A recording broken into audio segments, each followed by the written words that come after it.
Mendidik anak itu ibarat menaburkan benih, butuh kesabaran, butuh ketekunan, butuh waktu yang lama untuk kita harus melihat hasil daripada didikan itu. Sama seperti Sampai kapan Yesus segala Shalom, selamat pagi Bapak Ibu Saudara-saudara yang saya kasih di dalam nama Yesus. Berjumpa lagi dengan saya di dalam channel Aletiania Skaro di hari pekan di hari ini, untuk saya boleh berbagi firman Tuhan lagi kepada kita.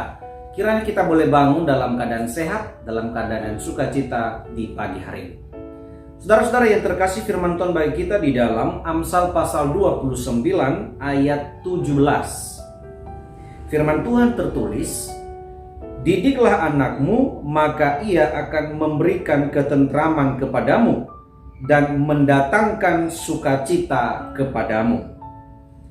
Amin firman Tuhan. Saudara-saudara, mari awali dengan mendengarkan renungan ini, yaitu dengan doa pembukaan, dan juga akhirilah setelah mendengarkan renungan ini dengan doa juga. Saudara-saudara yang terkasih, apa yang saudara pikirkan ketika saudara membaca renungan ini? Ketika saudara membaca ayat ini, saudara pasti yang berstatus orang tua diberi tugas di pagi hari ini. Ada tugas yang harus kita lakukan sebagai orang tua, sebagai ayah atau ibu. Terlepaslah status kita atau keberadaan keluarga kita, entahkah kita tinggal sendiri yang merawat anak kita. Saudara-saudara, di pagi hari ini Amsal Salomo ingin memberikan sebuah pengajaran penting bagi kita orang tua.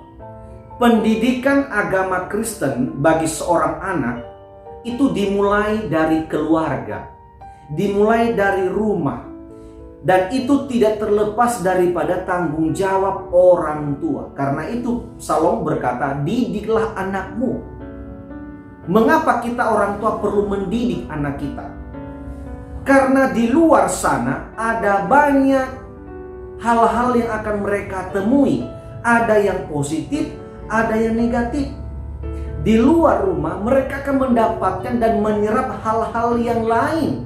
Karena itu di rumah kita perlu mempersiapkan mereka, saudara-saudara.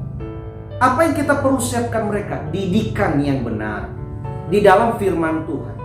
Karena itulah kenapa setiap kita orang Kristen, saat anak kita sudah lahir, lalu kita baptiskan anak kita itu, di dalam pembaptisan anak kita itu kita menjawab pertanyaan-pertanyaan dari pendeta yang melayangkan pembaptisan itu.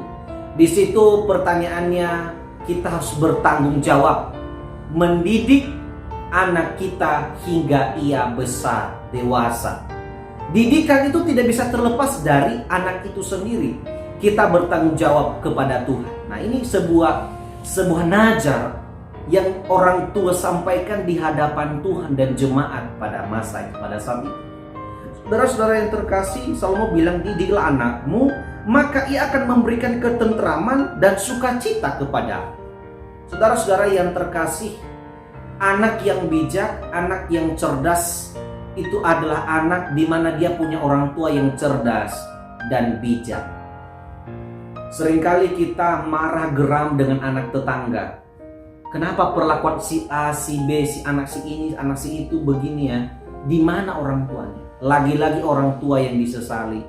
Saudara-saudara yang terkasih kita, saudara yang mendengarkan renungan di pagi hari ini, jangan biarkan anak kita berada dalam situasi yang sangat berbahaya. Maka jangan lepaskan kendali kita kepada anak kita. Jangankan anak-anak yang masih remaja, yang masih lajang. Saya yang sudah berkeluarga begini saja tidak terlepas daripada didikan orang tua saya. Tentunya ranah daripada didikan itu sudah berbeda. Didikan nasihat orang tua yang kepada anak yang lajang dengan anak yang sudah berkeluarga mungkin berbeda. Misalnya saya selalu diberi nasihat oleh orang tua ketika saya telepon mereka.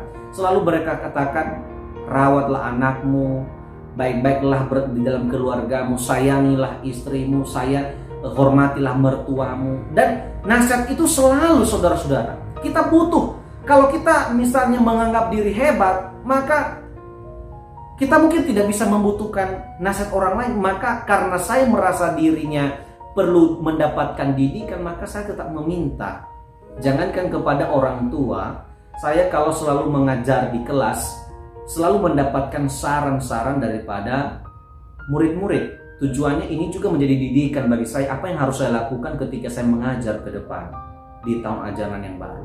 Nah, jadi saudara-saudara yang terkasih di dalam nama Yesus Kristus, kita setiap orang tua menginginkan anak kita itu memberikan kebahagiaan bagi kita. Kita ingin melihat anak kita itu mendapatkan prestasi, ya, menjadi kebanggaan bagi orang lain, bagi tetangga, bagi masyarakat. Kita pengen, saudara-saudara. Bahkan orang tua saya dulu itu selalu menginginkan kami itu aktif gereja. Kalau kami saja sudah tampil di depan, di panggung, di gereja, kegiatan-kegiatan gereja, orang itu sudah bangga.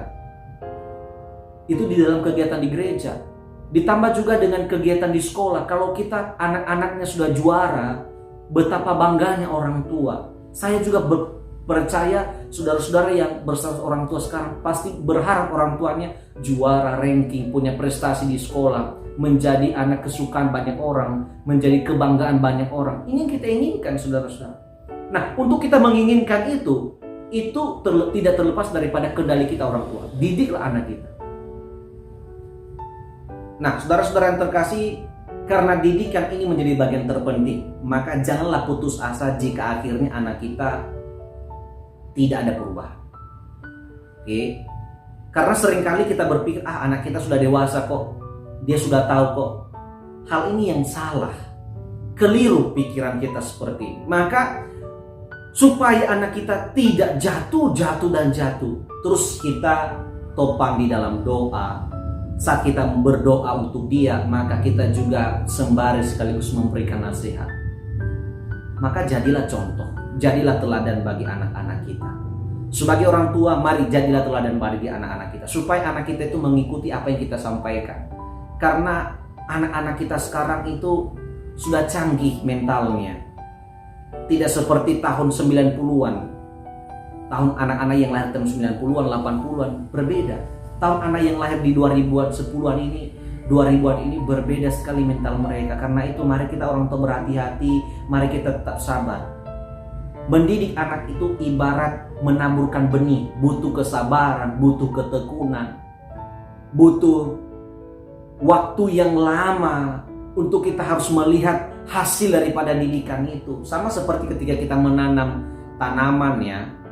Awalnya tanaman itu nggak langsung menunjukkan buah, daun yang lebat, buah yang tidak, tapi di akar dulu dia merambat. Kalau akarnya sudah bagus, sudah kokoh, maka dia bisa menunjukkan batang yang baru, daun yang baru, dan buah yang banyak. Demikian juga anak kita. Dasar dulu kita baguskan. Saat dasar sudah kita buat dari rumah, maka percayalah di luar pun dia akan menjadi orang-orang yang menjadi berkat bagi sesamanya. Karena itulah sekali lagi mari kita semakin giat mendidik anak kita. Mari kita selalu punya kesabaran, punya ketaatan, ketekunan untuk mendidik anak kita, karena itu bagian kita sebagai orang tua, tugas kita sebagai orang tua. Kiranya firman Tuhan di pagi hari ini boleh mendorong kita, memberikan semangat bagi kita sebagai orang tua. Dan setiap anak-anak, pemuda remaja yang mendengarkan renungan ini, terima selalu didikan dari orang tua. Jangan malas, tetap semangat walaupun kadang nasihat itu berbentuk keras, ya, kedengaran keras, kelihatan sakitnya di hati. Tapi ingatlah bahwa didikan yang keras itu adalah didikan yang bagus. Karena itulah tetap terima didikan dan doakanlah orang tuamu. Kita juga orang tua selalu doakan anak-anak kita supaya mereka menjadi anak-anak yang diberkati Tuhan. Terpujilah Tuhan, terima kasih waktu yang diberikan kepada kita untuk mendengarkan renungan ini. Sampai jumpa di hari ke depan, esok hari dalam ibadah kita mari tetap datang ke gereja untuk pertemuan iman kita. Selamat beraktivitas saudara-saudara, selamat pagi. Shalom.